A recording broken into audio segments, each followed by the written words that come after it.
What's good? This is Cormega. I'm on AllHipHop.com. Peace. Yo, what's going on, everybody? It's your man Chuck Creekmur, aka Jigsaw, here at One World Studios in Manhattan, and we are here with my man Cormega, the one and the only, the realness himself in the flesh. What's up? What's up, Chuck? You already know what it is. Oh, don't talk soft now, man. Come on, man. We just started talking, man. We was talking about everything in One World. What's good with you, though, man? Chilling. Happy to be here. Had to pay my dues to come see you. Yeah, I appreciate that, man. As many of y'all should. Yeah. So first things first, man. You bringing the realness part 2 back, over 20 years after the original drop. What makes you bring that sequel to us? The fans. I initially never seen myself as a sequel person, and then fans kept floating the idea to me. And then one day I said, I'm thinking about doing a realness sequel, and then the response was overwhelming. I said, fuck it, I got to do it. And then the rest is history. Yeah. Now, that was a different space and time for you. That realness was much different. Yep. What does the realness look like now for you? New York was different. New York was different. My life was different. My mental space was different. My infrastructure was different. Now I'm a father of 2. Wiser, and I understand who I am as an artist, as a brand. When I first made the realness, it was I just wanted to make that one album and I was out because I felt frustrated with the industry at that time, and I felt like there wasn't a place for me. So I just did that album as just so I could say I did an album, and I was gonna go back to the street. And then the album took off, and here we are, 21 years later. Yeah. Now, can you tell people just a little bit about your walk, your journey, what makes you who you are? Because the game has changed a lot. The younger generation may not be as familiar. Well, I think some of the younger generation has to do their due diligence in life, period. I think the dissociation is from lack of father figures in the homes. Because when you got or male figures in the home, because a lot of times when there's no male figures in the home, you don't respect some of the elders. Right. You become your own man mentally. And I see a lot of that in society. But I notice like the people that have male figures in their life, they see things different. So like me and you, we was talking earlier, and it's like I was telling you I had a house for 21 years because I listened to one of my elders. Yeah. My friends wouldn't have told me to get a house. I listened to the OG. So with rap, it's like if anything you be a part of, if you love it, do the research on it or do the due diligence on it. I find that a lot of people rap for money. They don't rap because they love the music or the culture or because they're proud of it. They rap because they're too scared to hustle and they're too lazy to get a job. So a young person, if you know about Michael Jordan, you should know about Big Daddy Kane. Jordan's older than Kane. If you know about some of these wrestlers, there's little kids that know about wrestlers that's in their 60s. Yeah. But you know what I'm saying, but you don't know about some rappers. So it's like it's all about doing your due diligence. Mike Tyson was one of the greatest boxers ever. If you listen to some of his early interviews, he used to talk about Jack Dempsey and things of that nature. He studied the greats. Kobe, he studied the greats. So to be great, you have to study greatness. So if a artist doesn't know about me, they could do their research, do their due diligence, and if not, just listen, and then you'll learn something. What do you think about the idea of studying hip hop in school, like literally the history of it? I was talking to somebody the other day. I did an interview, and he was saying something similar stuff. The kids don't know this, the kids don't know that, and I was like, well, when we were in school, we studied the people 30 years before, 20, whatever, which was like the Dr. King era, Mm-hmm. Malcolm X era, and even some of the lesser knowns were not known until later. But my point was we should be studying hip hop in a similar fashion. I think we should, but I think your first school is at home. That's a fact. And take me for example. I think Marvin Gaye might be my favorite R&B guy ever. He's before my time. I knew about Malcolm X. I knew about Marvin Gaye. I know about Sam Cooke. I know about Sam Cooke because that's what I heard about Sam Cooke from one of my aunts. I heard Motown in the home. So something that you hear at home is you gravitate towards. Like Richard Pryor's my favorite comedian. My father used to always play Richard Pryor, and then I started liking it. To this day, he's like my favorite. So it's like when you're cultured and when you grow up around culture, you either gonna absorb it or you're gonna ignore it. And a lot of times, I think that crack era really devastated our communities in so many ways because it stripped us of our culture in some ways. Like their households were broken up. And in those households being broken up, you had to learn to survive. So when you learn to survive, you're really not being cultured because now your culture is the streets. And, a lot of young people that grow up now, they are the kids of people from that era. And some of them weren't cultured. Some of them didn't have, that strong foundation at home. The morals and principles weren't taught to some of them and some of us. So it's like I think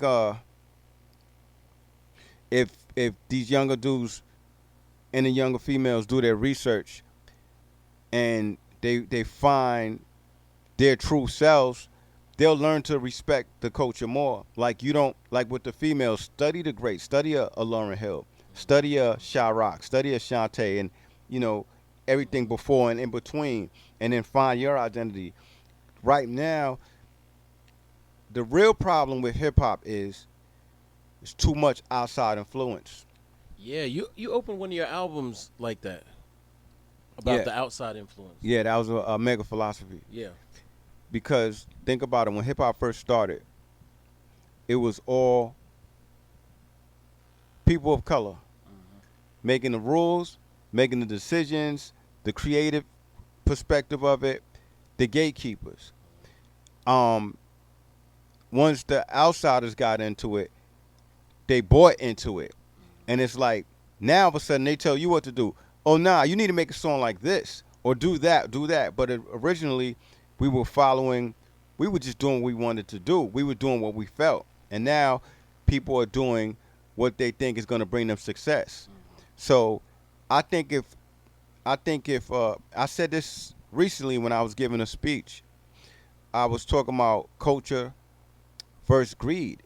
So greed and culture will always conflict because they have different goals. They have different end games. You can make a perfect album and it doesn't sell the way a certain corporation wants it to sell.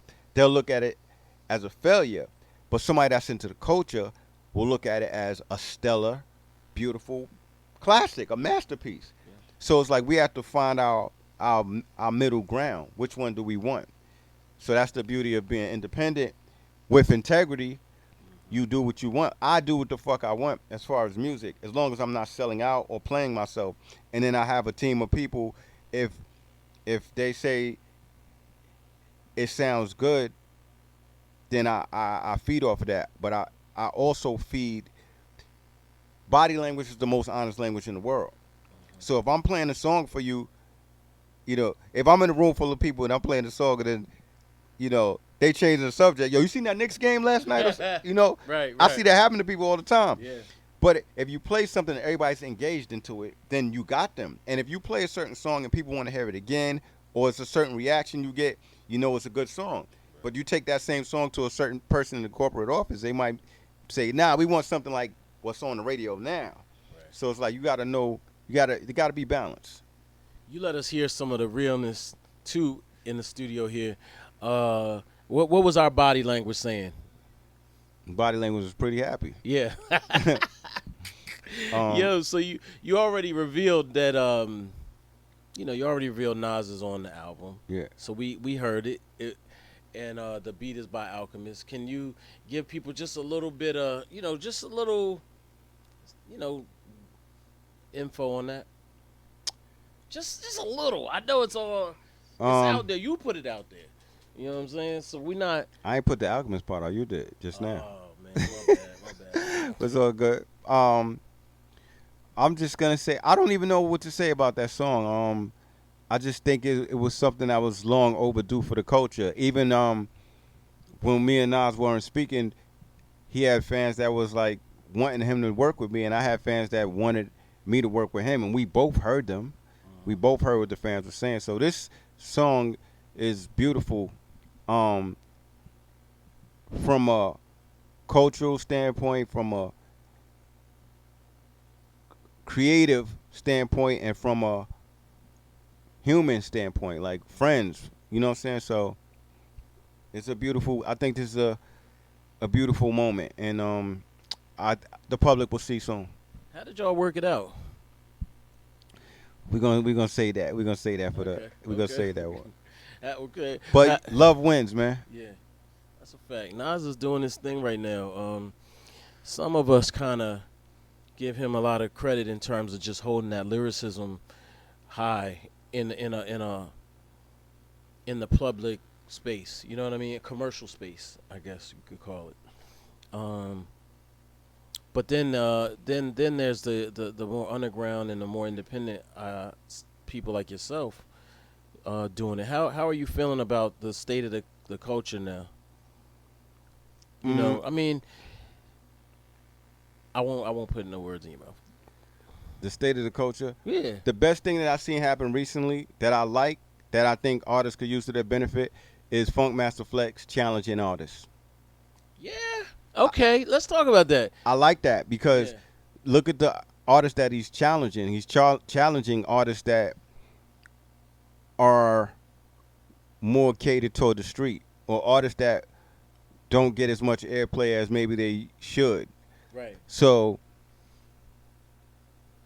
answer the call. You answer the call, you stand up to the challenge, and it benefits, it's mutual. Come on, Math Alpha got a song played on Flex. Yeah.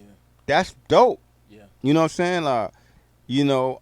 That's dope. Like, who would expect that? Even he didn't expect that, right? But did that come from Flex, or is that because he was being pressured as well? I don't think it was pressure. Okay. I don't think it was pressure. All I know is the outcome. I'm more impressed with the outcome. Like, he got to flex his muscles as an artist. Yeah. And Flex doing that, you never know who he's going to call next week. You fuck around and call out a legend like Rakim or somebody, or, you know what I'm saying? It's like giving people a voice whose voices were muted before. Yeah. What happens when Flex calls you out? What's your response? In a good way. In a good way. Listen, he's calling out people. Even when he call you out, it's in a good way. He's doing it respectfully. He's calling out people, challenging them to come up with a song. Yeah. If he was to call me out, it wouldn't even be fair, because I have a whole album of daggers. Right. Yeah. Like, I could just close my eyes and dig in the back. If Flex called me out, I might just throw them the Nas record. Right. I might just, you know what I'm saying? Like, I might, cause look, it's one thing to get called out and get that moment. Like, my album is so well structured.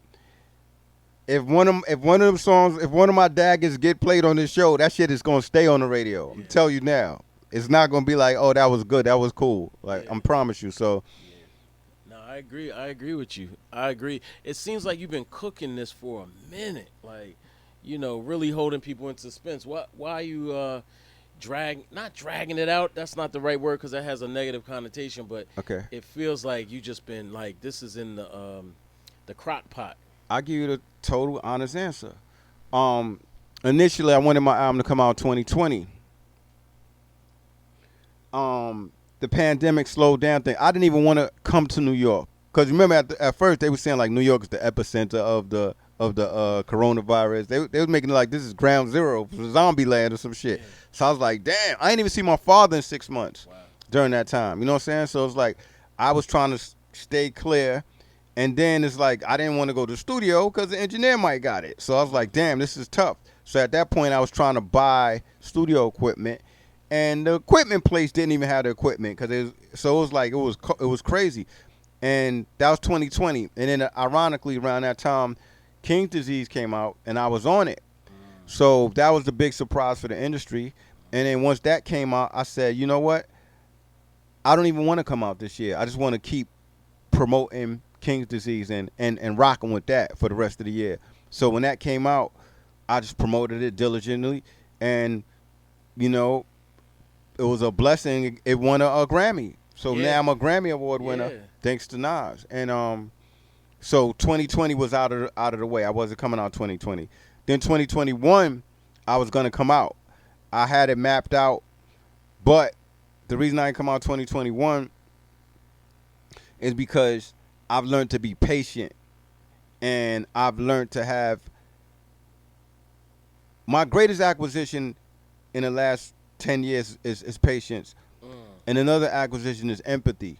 So usually as an artist or as a creative, you might even know this from your line of work. Sometimes you want an artist or a producer to do something, and they say they're gonna do it, and then they take long, or they just front. Yeah. So there was a few artists that not a few. There was a couple of artists that I waited on, and let's just say one of them, he fronted on me. I'm not gonna say his name, but I'm glad he fronted on me, Yeah. because I'm gonna tell you the story about him fronting on me. So basically, he's supposed to do something for me, and he didn't do it. I'm the type of dude, I'm not gonna keep chasing you to do something like I'm a groupie or something. Yeah. So I hollered at him once. He said, I got you. You know, after he's supposed to do it, I hollered at him one more time. He said he got me, never happened. I said, cool. So him not doing what he was supposed to do for me benefited me, because I gave Nas like, I don't know, 10 beats to choose from. Yeah. Nas is real particular with beats. If he doesn't like something, he's not getting on it. I don't give a fuck who's on it. Yeah. So the beat, I sent Nas some fire, Right. and he was like, "This is too slow," or I'm in a different kind of space. I want to do something like something different.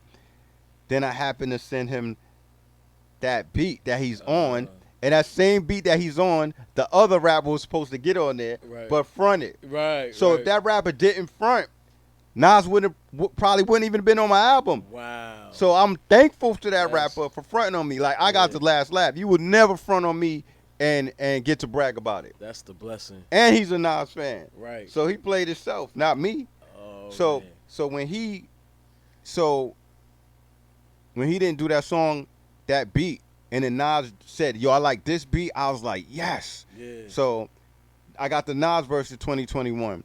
Then in 2021, Large Pro jumped on the album. Okay. I had to have Large Pro on there. And then in 2021, it might even been early 2022, Harry Fraud jumped on the album. Right. So me as an artist, like, if a rapper say they're gonna get on your project, or y'all doing business, y'all supposed to do the business, and they don't do it, I used to get mad about that, or I used to be like, yo, like, not respect a person. Even I still might not respect you if you do it a certain way, but I've learned to have empathy, and that's me putting my feet in other people's shoes, like, because I've done that to people before, not intentionally. Like, J Hood wanted me to get on the project. I'm saying his name because that's my man, and he wanted me to get on a project for years, and I was like, I got you. I 100% sincerely had him. Yeah. But where I live, I didn't have access to studios like that. Yeah. So sometimes an artist will have a deadline, and I might miss the deadline, but I really intended on doing it. And another thing people didn't know about me was like I raised my daughter from like elementary school till high school, till she's out of high school. Like, so that's why I was going from rap. I was being a father. Yeah. So people didn't understand that because a lot of artists, the woman takes care of the kid, or they live a different kind of lifestyle. So my lifestyle was different.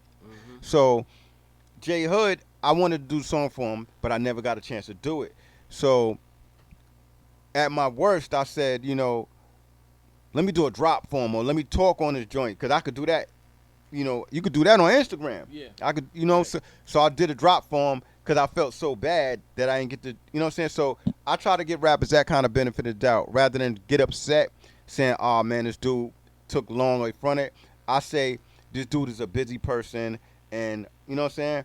So me being patient and empathetic is what made the Realness 2 take longer, because I waited for people rather than get frustrated, rather than say, you can't get mad at a Nas for taking long to give you a verse. This dude is a mogul right now. Yeah. So rap is just something else he does amongst other things.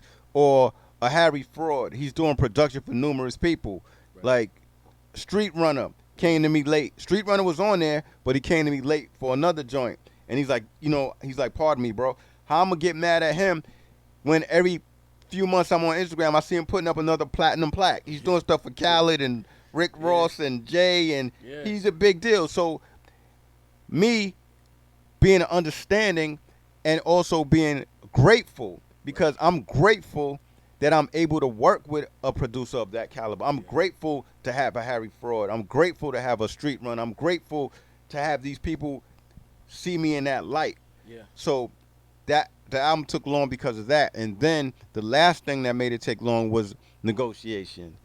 Because I was going to put out my album myself, like around February. I was just going to put it out. And then I had a situation, I had a structure of what I was going to do. What I was going to do with the digital platform, what I was going to do with the vinyl, and what I was going to do with the CDs and cassettes. I had it mapped out. And then I didn't. I started having these conversations with Viper, and then those negotiations took a while. So me wanting to give it a shot made it take long. Rather than say F it, I'm just gonna throw it out. So, but at the same time, everything happens for a reason, and it happened at the right time, because me taking my time with this album, it gave me a chance to listen to everybody else stuff and see where I'm at with it also. So last year, Lloyd Banks was one of the people that inspired me. When I heard his Cody, I was like, oh man, I had to reach out to him and say, yo, bro, good work. Like whenever I see somebody do something I'm proud of, I reach out to them, let them know. So I'm hearing what everybody got, but I'm also hearing artists come out of nowhere saying they got album of the year, or they talking with such bravado that it makes me, I gotta hear your music now. Yeah. And when I hear it, I'm like, okay, you know what I'm saying? Right. Like, so yeah, so it's like I took my time. Once I was almost done, I took my time with, and also my engineer his schedule is very busy too, because he's the sound guy for Drink Tramps. Got you. So there's a lot of factors. Not to mention, I had COVID in January. Okay. During the recording of this album, my other engineer had COVID at one point. And at one point in this process, my man had COVID. Yeah. So it was certain things that was slowing down the process. But the finished product is something that I could be proud of with no excuse. Do you think this will be, Realness was actually, classic, no question. Uh-huh. Where does this fit in your body of work? Realness 2. Realness 2 is going to be, well, who am I to say what's going to happen? Only God knows. But I know. How you feel, though? I feel I don't know last time you interviewed me for a project, but I'm just what it is. I'm not excited about music. Yeah. I'm excited about this album. Yeah. Like I've seen a man cry after hearing one of these songs, and he was with a woman. I've seen the reactions from people when they hear this project. This is on par with the Realness. Okay. Like, even Nas was like, yo, another thing I was holding up, like, I'm the type of dude, like, say you're cool. Another reason my album took long too is because like last year, like Nas bust out with an album. What was that? August. King's Disease 2. Yeah. Yeah. So nobody expected that. Not even me. I was like, you sneaky And the motherfucker. other one. Right? So he Yeah. bust out. Now, I'm not worried about the other one. I'm just worried Yeah. about that. Yeah. So he bust out in August. Boom. Right? Right. Then AZ came out in Yeah. September. Boom. Yeah. So everybody's looking like Omega's coming out in October. I didn't want to do that. Myself, I didn't want to ride on the bandwagon. Yeah. And I didn't want to give nobody excuses to be like, oh, he just did that because of Nas and AZ. Like I don't want no excuses when my joint come out. So I'm the type of dude let my people breathe. I don't Yeah. want to step on let you have your moment. I'm not trying to step in somebody's moment. So when that came out, that's what made me say, all right, 2022. But I was gonna come early 2022, and then I was gonna come July. That was the date I really wanted to do.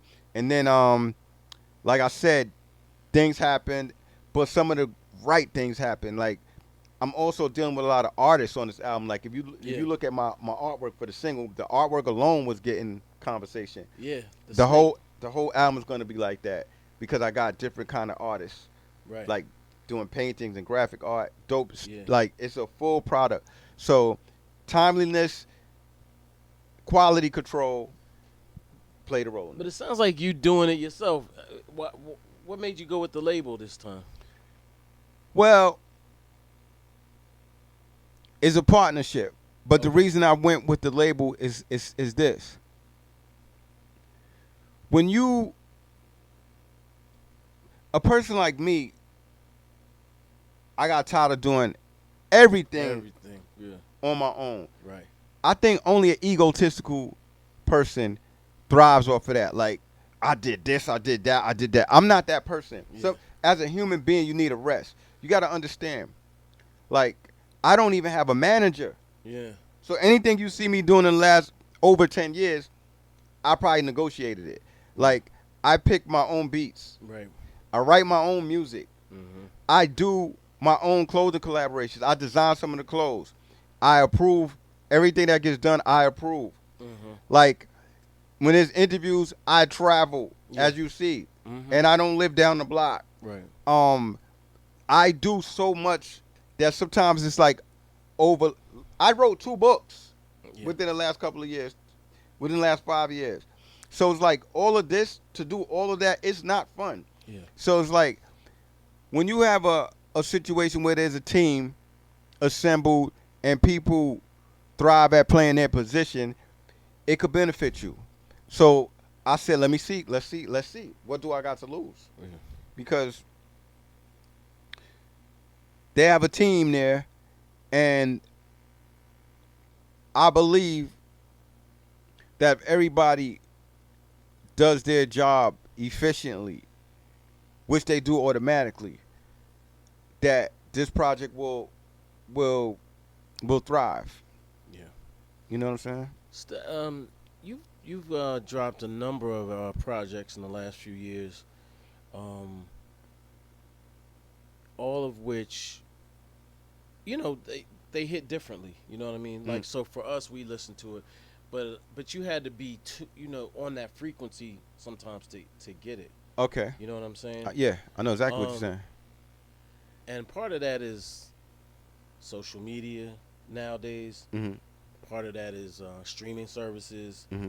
And being placed prominently, and sometimes it's just the algorithm in general. Mm-hmm. How are you in this new kind of era of music, whereas people aren't necessarily looking at a TV or listening to radio to get, even the radio programs we used to go to hear new music is kind of gone. I'm gonna keep it real with you. I don't even think about all that. You know how they say, you know how the saying goes, that's outside my pay grade, Mm-hmm. or that's outside of my window, my scope of knowledge. Yeah. So basically, I'm not tech savvy like that. I'm not the super algorithm knowing guy and all that. So I have people that do that. There's somebody, but me as an artist, I think as an artist, you have to separate yourself from all of that. You separate yourself from all that, and you be a creative. And then you worry about all that when you're done. Yeah. Because if you focus on algorithms, You could turn yourself into a clown. Yeah. Like there's certain artists that I loved Yeah. until I seen them on social media. Yeah. And I was like, this dude's a clown, or Yeah. she's goofy, or, you know. So it's like, be yourself, create your product. And after that, the product, that, look, I just gotta, where's my phone at? Hold on. So look, I just got a notification. I got 10,000 streams from Audio Mac. Right. So, okay, now sometimes somebody will tell me something, or I'll see something like that, but I don't know if it's good or bad, because I don't, you know what I'm saying? What I focus on is the fans' reaction. Yeah. So, my DMs and my messages I've gotten from fans, like, shout out my man Ginger from Queensbridge, like, yo, you dropping jewels, or regular fans like, yo, like, I needed this, or people saying this is a breath of fresh air. Yeah. You know, that's what I do this for. So the algorithms, it's like it's a sport. It's a team. You have a team. I'm the point guard. You do the rebounding. Right. You know what I'm saying? Right. We all gonna play defense. We all gonna try to do what we do on offense. But you do the rebounds. You know what I'm saying? Let the coach, and everybody play their position. So I'm not worried about that tech stuff. I'm not worried about the algorithms. I'm not worried about likes and views and all that stuff. I'm worried about making a dope product. Cause you could suck and get all those views and stuff, and you could be a clown. You could do something real goofy and get more algorithms than somebody that they made a masterpiece. Yeah. My job is to make a great album, and then after that, my team will handle that. My tech savvy people on the team will handle that. Everybody has a position to play, so I'm gonna be the creative, and I don't worry about all that other stuff. I don't worry about. I just let nature take its course. Speaking of clowns, we've seen a lot of clown behavior on social media. A lot of interviews being done, not naming any names, but I miss the mystique of hip hop. Where you presented your album or your art, even just videos, and we saw what you put out. But now it seems like the attention is more important than the music even. Yeah. How you feel about that? I understand what you're saying. Kanye West said it best. He said, there's some people that will rather look like they're doing well than to actually do well. Oh. That's the moment that we're in. And hopefully this moment dissipates and people go into a new moment of achieving and rising and making changes. When I see the clown stuff, I ignore it, or I just make a mental note like he's goofy. I'm gonna keep giving him some space. If it's somebody I'm cool with and they do something that I think is inappropriate or goofy, I'll pull them to the side. I won't even do it on social media because I never want to publicly, check somebody. Yeah. But I'll pull them to the side, or I'll give them a call or a text or whatever, and we'll have that conversation. But what I find is that if I could sell attention, that'd be my second main job. Yeah. Attention is more addictive than any drug. Right. Yeah. Attention. Yeah. So a lot of people want attention more than anything. They don't even want to be great. Right. They want attention. So I'm the type of dude, I'd rather have less exposure and more respect as an artist. Less exposure and more classics. One thing, somebody quoted me something the other day, and I said, you know what, I might keep that. Somebody said Mega is Mr. Consistent. And I said, I like that, because it's like, when you think of my albums, I don't care if you like me or not, The Testament was considered a classic. Yeah. I didn't say it was a classic. Ego Book of Rap Lists had it as one of the greatest albums in history that wasn't released. Right. Other people's, one of the most bootlegged albums in history. These are from publications, not from me. The Realness is considered a classic. The True Meaning is considered a classic. I won a fucking Source Award and other awards from The True Meaning. Now, when you look at it, that means my first 3 albums were considered classics. So I'm in a rare space just from that alone. Yeah. But people ain't ready for that conversation. Yeah. So you got the True Meaning, you got the Testament, the Realness, the True Meaning. After that, I made Legal Hustle compilation, which which helped a lot of artists excel. And I did that to help other artists. I should have been focused on me, but I wanted to help other people. Then you got Born and Raised. Born and Raised is my most slept on album. But if you have a conversation with real Mega fans, some people be like, that's arguably Mega's best album or neck and neck with his best album, right? Then you got Mega Philosophy. Mega Philosophy brought my career back. Yeah, it did. You know what I'm saying? When I made Mega Philosophy, I thought it was a rap. I thought that was my swan song because it was a black, conscious, and hip-hop cultural album. Exactly. And I was talking some shit. And then I made the song Industry. I was like, it's over for me after this. You know what I'm saying? Because I was speaking such truths. And the funny thing is, Industry went on to become one of my most popular songs. And then Mega Philosophy actually charted in Billboard and everything. I was like, wow, I didn't expect that. And then you got brothers like Chuck D, who was giving me props on that album. AZ was like, AZ's like, you got the best shit out, it ain't even out yet. Right. Before that came out. And then he jumped, and he's like, I got to get on there. That's the first album of mine AZ was on. He was on a compilation, but that was the first album. Right. So it's like that album brought me back. So then after I made Mega Philosophy, I was taking a break. And then I was taking long, so I said, you know what? Let me just throw out an EP, because I wanted to always make an EP. That was a goal, so I threw out the Mega EP, and that touched people different. That was a whole that was like a vibe.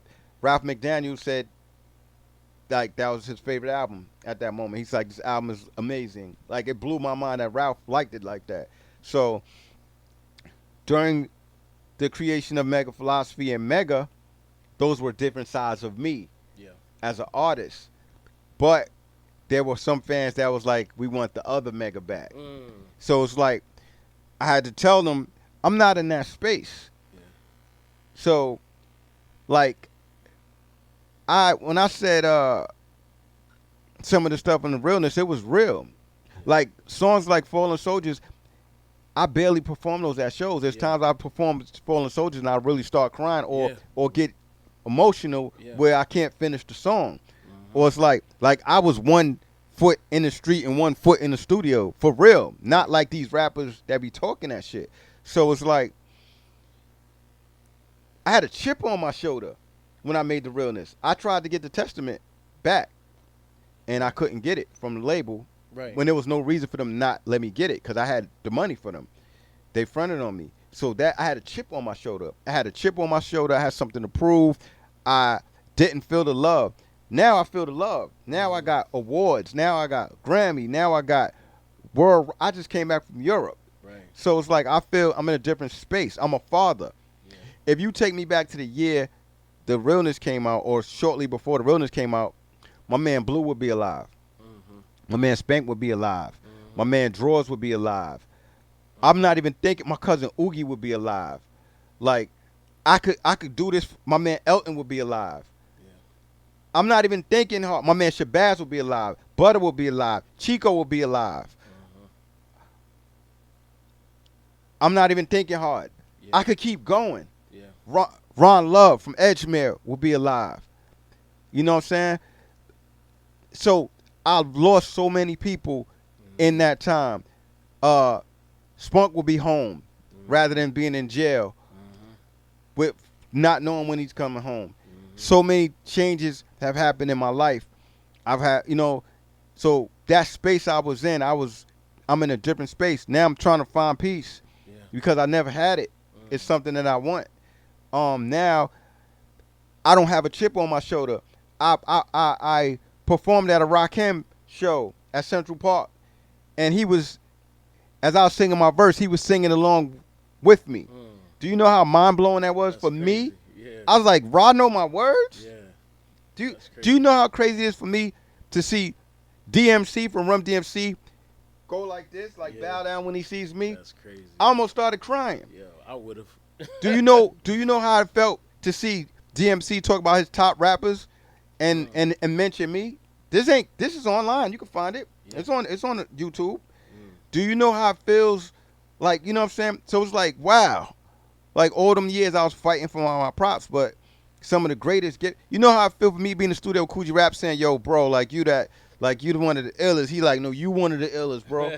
Like, do you understand? And then there's younger artists that's coming up that gravitate towards me or show me love Mm-hmm. from all around the world, not just like Little B was a internet Lil B, and yeah. sensation, Yeah. and I'm one of his favorite rappers. Yeah. I spoke to Lil him on. B's a real one. People Yeah, be he talking show about love. his shorty pants or whatever, but I don't. Yeah, he's- yeah. No, no. And he for real. goes. He's a go getter. Yeah. So the love that I always was seeking, I'm getting. Yeah. You know, you got a label. You got people in the industry that believe in you. You got a label that wants to partner with you, and the president is advocating for you. Like, bro, like, let's do this. I believe in you. I fuck with you. Like, you know, it's things like that open your eyes. You meet fans. There's fans that got my quotes tattooed on their body. Yeah. You know how crazy that? I don't even have a tattoo. Yeah. So it's certain things now. You know, I do sneakers. I did sneaker collaborations. You could look it up yourself when there's interviews done. You look the sneakers up. They selling more for what they sold for when we initially sold them. I do books. They sell out. I do collaborations. They sell out. Like, that's a blessing. That is not ego. That's not nothing for me to brag about. That's something for me to be like, wow, thank you. Yeah. So it's like, so my space that I'm in now, when I did this Realness II album, I didn't have no beef. I didn't have nothing to prove. I don't have no diss records on this album. There's no fuck the industry feelings. I didn't make no song about my people who died. I don't want to talk about death. I want to talk about life. So the Realness II is like the realness, but it's growth. And it's like, it's also me still street. Like, if you listen to the song Essential, I'm pretty much talking to a guy that's still in the street. Because some people ain't going to leave the street. They want that. That's all they know. Yeah. I was that person before. So it's like, now I'm just giving you gems. Like, if you're going to be out there, you know, I drop jewels, so I'm giving you golden wisdom. Yeah. You'll know detention if your co-defendant knows your business. Yeah. I'm dropping jewels and throughout the whole album. But that's what I was gonna say, man. I was thinking we need a book of mega like a Proverbs or you know, you said your philosophy, but you know, like a book of all the jewels you've dropped, not just this album, but all of them, really, like assemble them. Maybe we'll work on it. Yeah. You know the crazy thing? When I didn't realize, sometimes you just think of a rhyme and it's like, all right, that's a cool rhyme. But I didn't realize how impactful the words were. I could show you some of the things people write me and it'll blow your mind. It blows my mind and it keeps me, that's what humbled me more than anything. And it's like, I'll say something spontaneously and then it'll trend. Right. Like I said, some people are financially rich but morally bankrupt. That was all over that trended. Yeah. And it's like certain things I'll say become, now I start seeing it online, but somebody else will post it like they created it. Yeah. And I just laugh. So it's like, that right there is not a talent, that's a gift. Because I don't know where that come from. Right. So when I got that, sometimes I do write it down and I share it with people because that's not for me. That's for me to share. Yeah. So I look at that as different from rhyme. But you're right. I will try to make some quote stuff like that. One thing I wanted to ask you was the state of Queens and Queensbridge from a New York point of view, hip hop. I don't know if I'm missing something, but I don't see the same number and level of artistry coming out of there right now. Am I missing it? I mean, obviously we have legends like yourself and Nas and so many others doing their thing, even Shantae and whatnot. But the new crop, it seems like it's a little light. Let me think about this. I think the problem with rap is when we first had the culture, we just loved people for being dope. I think now there's too much isms. In other words, there's classism, there's genderism, gender bias. Because one of my favorite rappers, when I first heard rap, at one point, Sha Rock was my absolute favorite. Shout out to Sha Rock. Was my absolute favorite over everybody. So you could say Queen's been quiet, but it really hasn't because there's this woman named Nicki Minaj who dominated She's dominating right now. Dominated for over a decade. Yeah. And she's from Queens. That's a fact. So it's like Queens always represented some way or another. And even if it did get a little quiet, it deserves a break. Okay. Because if it wasn't for Queens, rap would have faded out. Right. It was a fad to the media. Right. You remember when we was younger? Your parents probably told you that. We seen it on the news. They said rap music is a fad. It's not going to last. It's like breakdancing. And this is on the news. News dictates society. Media dictates society. If the media is saying it's a fad, that means record companies aren't going to invest in that because that's going to be a loss to them. They don't see the economic logic behind it because it's a fad. So it was an executive from Queens who had the initiative to say, yo, I want you guys to do a song with this rock and roll group. That was Russell Simmons. And then Run DMC, the group from Queens, did that song, which catapulted rap to a whole nother place. Right. Mainstream. It was a whole different vibe after that. Yeah. And then there was a guy named LL Cool J. He was the first heartthrob in rap. LL, ladies love Cool J. He had Melly Mel would disagree, but listen, I love Melly Mel, but I've never seen a girl with a Melly Mel poster on her wall. I've seen a lot of LL posters. I just said Melly Mel would disagree. You know what I'm saying? So shout out to Melly Mel. Yeah, shout out to Yo, Melly people grandmothers be liking LL. Yeah, nah, Like I feel you. I posted a picture with LL, and they ignored me in the whole picture. I was like, really? So like, word? So right, bet. So look, you talk about Russell Simmons' ingenuity alone transitioned us into mainstream. Yeah. From Run DMC to LL to Def Jam. That alone. Yeah. Marley Marl's ingenuity alone transitioned us with production. Okay. The uses of samplings, the way he was doing that, nobody was doing that. Not to mention, I ain't mean this. And I'm not biased. I'm the perfect person for this job. I'm the perfect person for this conversation because I'm not biased. I was born in Brooklyn. Okay. You know what I'm saying? Yeah. So I'm speaking from a. I hate when people do the borough arguing thing because I really think it's dumb. Yeah. I really think that's the plantation shit. That's the plantation mentality slowly that we have to dissipate because we always separate. Like you can say, I'm from this borough, I'm from this borough. All right, I know a lot of people from your borough that killed people from your borough.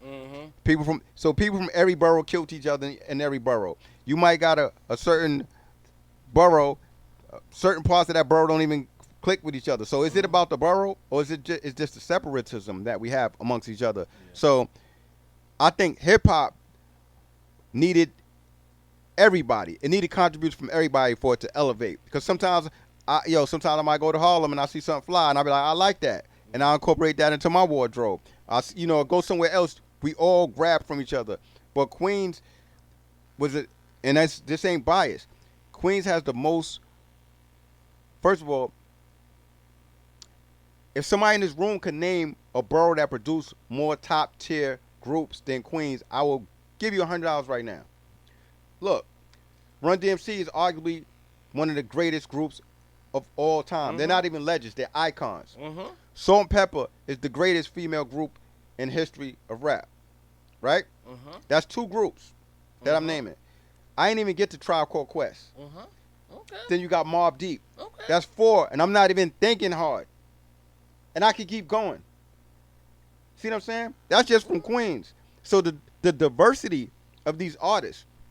And then when you talk about lyrics, when you talk about Queens, look, Rakim is arguably the greatest to some people. And then some people say Nas is the second coming of Rakim. Nas, Queens. Rakim got his start. He recorded his first songs in Queensbridge, on 12th Street at Marley Marl's house. Agree. Coogee Rap, Queens. Agreed. KRS-One, he went against the Juice Crew. He was recording at Power Play Studios in Queens. These are facts. Yeah. Okay. I could go on and on. So Queens' impact changed everything. Look, 50 changed everything when he came out. Nas changed everything. Yo, before Illmatic came out, the West Coast was dominating. This a fact. The West Coast was dominating. Mm-hmm. Illmatic was a breath of fresh air, and everybody studied that. Every time I see an album with a kid on the cover, I think of Illmatic. That's true. So it's like Queens is just Yeah. Okay. I mean, shout out to every borough. I ain't mean to Shout out to every borough. I ain't mean to trigger you. Nah, I just had to do that. You know, Nah, sometimes people, because you said it's quiet and people be forgetting, but I know one thing. Definitely. Listen. I woke up today. I'm not lying. I woke up today and I said, Alexa, play "Raising Hell" by Run DMC. Not the album, that song. Because to me, that's the hardest song Run DMC ever recorded. Yo, Run DMC is the Beatles of this rap shit. They transcended our whole culture. They did things that was inconceivable before them. Yo, you name somebody. Yo, man, we all wanted to buy sneakers and clothes. They were sponsored by Adidas. They had their own Adidas. Yeah. And their own tracksuits in the 80s. Crazy. Like, come on, man. Can't even fathom that. They did so much. They did so. I mean, it's the mentality. It's the ingenuity. Yo, even the cultural acceptance. Like Russell accepted. Yo, at one point we didn't listen to rock and roll, and rock and rollers didn't fuck with us. Remember that division back in the days? Yeah. He brought it together. Not only that, the first white rap group was on Def Jam, the Beasties. Mm-hmm. You know what I'm saying? So and they wrote for the Beasties. Well, you know, the first. So you know what I'm saying? So it's like Queens definitely. They did their thing. Every borough contributed, but you know what I'm saying? Queens is just like. We're not even going to talk about the 50 years of hip hop and what Queens was doing sort of previously to sort of what Kool Herc was doing. We'll get into that next year. I heard about that. Yeah. Shout out to Flowers and Hollywood and those guys who was been doing it. Yeah. Shout out to DJ Clark Kent, too, from Brooklyn. The original one or the new one? There's two of them, you know that, right? I'm talking about Clark Kent from Crown Heights, from Union Street. Okay. Panamanian brother who helped Biggie and Jay. Yeah. Man, he just did a recent interview. I think Mecca was in that. Were you? He was there. Oh, man, he did a recent interview that was mind-blowing. Clark been like that. Yeah. He's like you sit and vibe with him, you're going to learn something. He's dope. He's a dope person. Yeah, definitely. So what are your thoughts on you kind of just really gave us a whole lot, but you know, hip hop turning 50. I think it's a beautiful thing for a thing that was supposed to be a fad that wasn't supposed to last. I think it's the most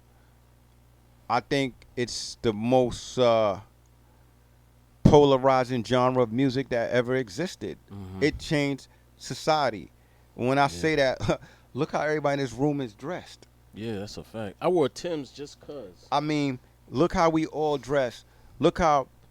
I mean, you turn on the television, there's cartoons rapping. They use hip hop in advertisements. It's used in soundtracks of movies now. Television. It's dominating society. Like hip hop has done more for race relations than any politician I've ever seen. You think so though? I have white friends from all over the world now that I wouldn't have known. Yeah. I've been to places where they're willing to have that conversation with us because of our mutual love of this culture. I've been to hip hop shows where there is barely any black people, but there is no tension. Yeah. It's like when a song comes on we love, everybody's in unison. Mm-hmm. So hip hop is a beautiful thing. It's a strong culture. Look, man, I was supposed to go to Russia around the time of the COVID, when the pandemic, 2020. Yeah. Obviously, I don't think that's happening now. No, sir. But that just goes to show you, like, they, you know what I'm saying, like, they love hip hop. Onyx halfway lives over in Russia. Yeah, Onyx is big over there. A lot of artists that are really underground champions get mad love in Europe. Havoc just came back from Europe. Mm-hmm. So it's like hip hop went worldwide. This stuff was supposed to be local, and it went worldwide. Yeah. So we're going to get up with you closer to the release date of the Realness II, Good. and we're gonna do some different things and talk a little more about all of this stuff. No doubt. You know what I'm saying? So what I'm do gonna you? bring y'all to Queensbridge. Yeah, let's go to Queensbridge. Yeah, I think Wonder's up for that. All right. Yeah, definitely. Any final words on this? My final words is we need to get allhiphop.com a nice air conditioner. That's all tripping. Oh, They man. deserve it. They don't have. Listen, wait a minute. Let me. Because I'm sweating like Rick James right now. In defense of the studio, we are in a staple of New York. This building does not have central air. Oh, shit. Okay, because it's been here forever. Wow. Madonna was here. All types of people coming. This is a whole music building. That's dope. And it's you know, when you ride that elevator, you get that vibe. So let me say this. Artists, stop dick riding. I don't like to use profanity, but I had to use that because y'all understand what that means. There's certain people in hip-hop that y'all need to pay homage to and just show love to. And this guy right here is one of them. I'm not paid to say this. This is not something he told me to say. This is just real talk. Like, I wasn't even really doing interviews right now because I want to do it closer to the album. But this guy is an exception. So if allhiphop.com reach out to you, pay that respect. Pay it back. You know what I'm saying? Man. Peace and love. Salute.